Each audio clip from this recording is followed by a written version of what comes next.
Minimalists.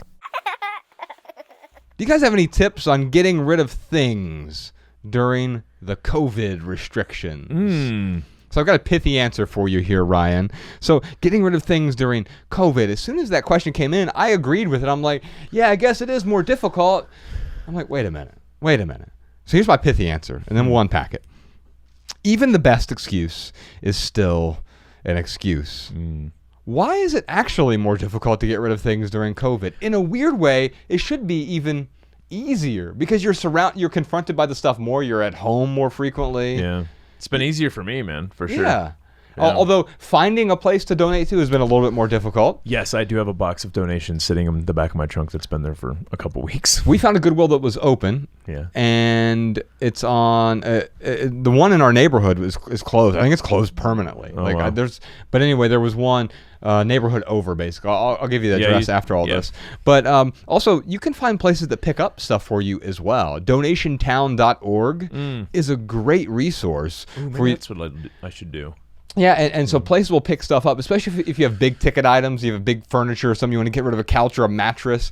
A lot of these places are nonprofits, and you'll find responsible nonprofits in your area. That's how I found when we lived in Missoula, I found the donation warehouse was from donationtown.org. Yeah. And they'll pick up your mattresses, and they repurpose them to people who've been victims of abuse or people who were formerly homeless, and they recently have come out of that situation, and they need the essentials. And so you can find a place on donationtown.org that will help other people with your stuff that is just accumulating dust wherever you are. Yeah. Do you have a pithy answer for V Hall? I do. Before I get into my pithy answer, I think with COVID, there's this mindset of you don't want to declutter right now because, we're in an emergency type situation and you never know what kind of things you'll need. But to your point, now is the best time to declutter, because if you're sitting around with a bunch of junk right now that you don't need during COVID, you're probably not going to need it outside of COVID or any other emergency. So my pithy answer is this: the best time to declutter was yesterday. The second best time is today. Yes. So V Hall, stop making excuses.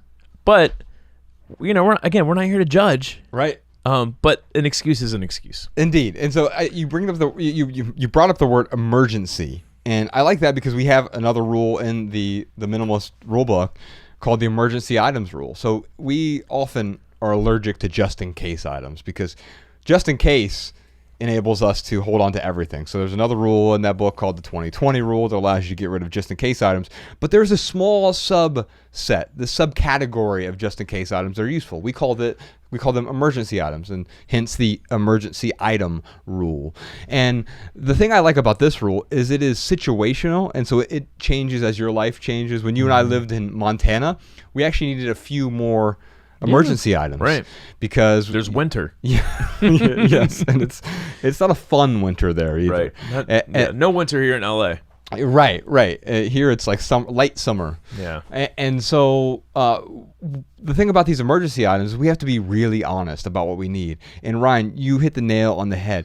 COVID actually illuminates how absurd most of the emergency items we thought we needed were. Yeah, what about all those buckets of food people are holding on to right now? Like they still haven't had to dip into the buckets. Right. Or if they did, I need to see video of it. Right. Oh, I can't imagine how bad the bucket food is. I think there are... We're talking about the Jim Baker stuff, right? Yeah, there's like YouTube channels where they review bucket food. Oh, wow. Yeah. Because I was like looking at...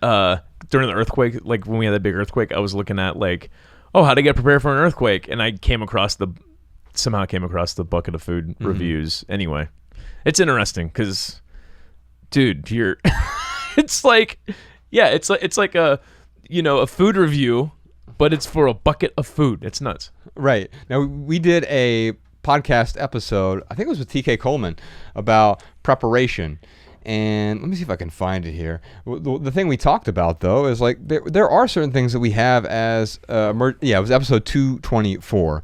So we'll put a link to that in the show notes as well. Episode 224 of the Minimalist Podcast. So the title of it was Pandemic Preparation, but it was really about how little we need. But there are some things that you and I have. Like I have a few cases. I have like 5 cases of sardines. Now I eat sardines regularly, so it's not like they're just sitting there going to waste. Yeah.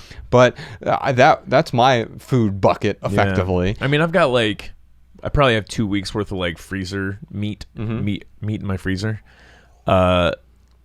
Yeah, but I mean, I don't feel like I need more than that. Yeah. Because even if, let's say, the store's closed down, I'd have basically 2 weeks to formulate a plan.